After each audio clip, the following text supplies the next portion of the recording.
The traditional interactive notebook, and again, we say traditional because we can use it in lots of different ways, and some of you have probably evolved beyond the way our original sort of layout. But the idea generally is that the right page is teacher-led and directed. So that's your notes, your classwork, reading assignments, primary sources, political cartoons, anything the teacher is giving the students. And then the left page is student-led. There might be more choice involved. You have reflective writing, sort of journaling type things, graphic organizers, some sort of creative expression. Could be the foldable things that you have the kids do, writing their own questions, answering their own questions. But this is where they're creating that meaning and doing the visualization, connecting it to their life, connecting it to what they already know. So that's the kind of premise of the notebook and the way that it's set up. But we've seen this evolve and how the left page sort of becomes the place for bell ringers or exit tickets. It can become a place where students are showing what they know from the reading or answering questions that go with the reading. So the structure of it obviously can be very flexible to meet the needs of what's going on in your room. All right, so then the goals of the interactive notebook. We really kind of stick to these same goals that we set out with in the very beginning, and we feel like the notebook still meets those goals, and I think that's probably why a lot of you use them in your classroom. It allows students to create some personal meaning, some variety, some choice, and we'll get into that in a little bit with the interactions. It gives students a way to structure and organize. I heard a lot of you say that, like this idea of having something that is structured. We know some of our students are great with organization, and some of them, their whole backpack is just exploding every day when they get to class, and they really struggle. This is a way for us to guide them, to help them with their organization.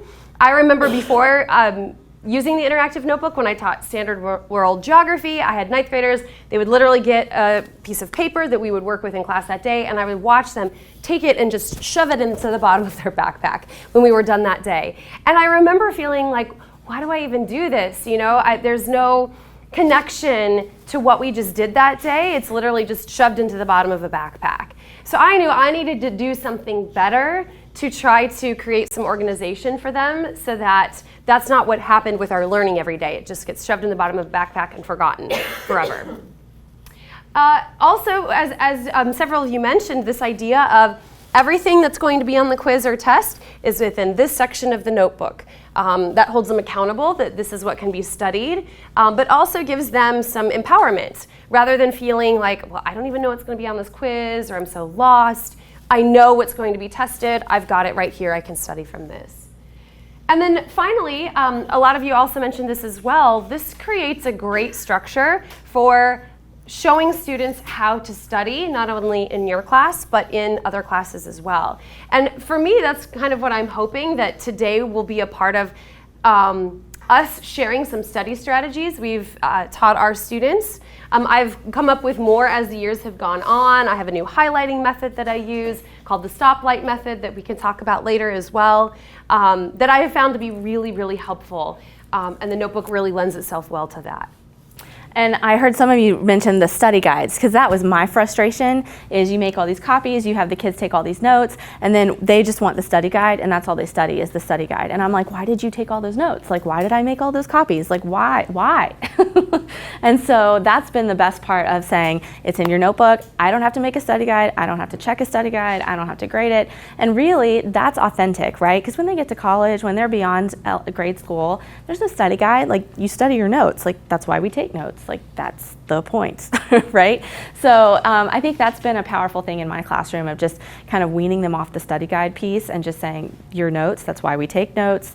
And in addition to that table of contents at the front section of each section or topic, I give them their vocabulary sheet. We call it a know and be able to sheet. And that's the cover page. So it's like, here's everything you need to know, and here's all the I cans, everything you need to be able to do by the time we get done with this. And then everything behind it goes with that know and be able to sheet. So yeah, the goals have stayed the same, even though our methods have kind of been evolving. Yes.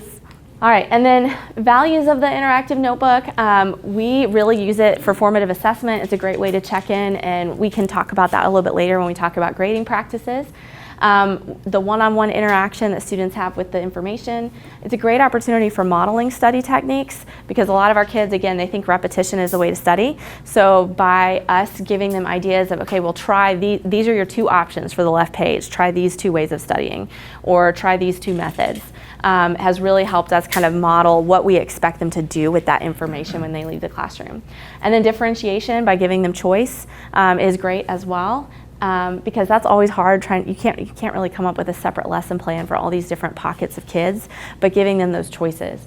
And again, the organization piece has been a part of this journey as well.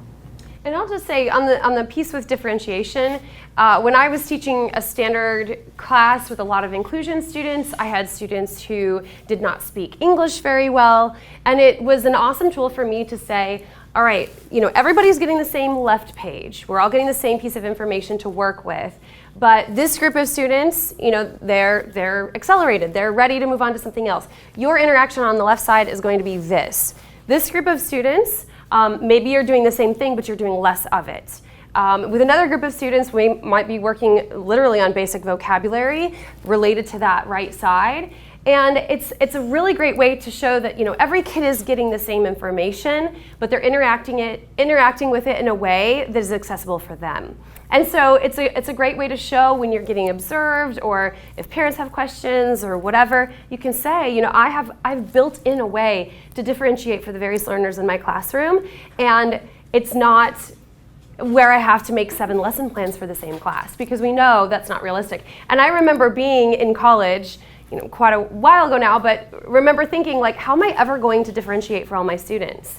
I'm never going to have time for that. And the interactive notebook has been a beautiful way for me to be able to do that. And I'd be curious to see if any of you have used it that way and what's worked for you with that, because for me it was sort of a game changer.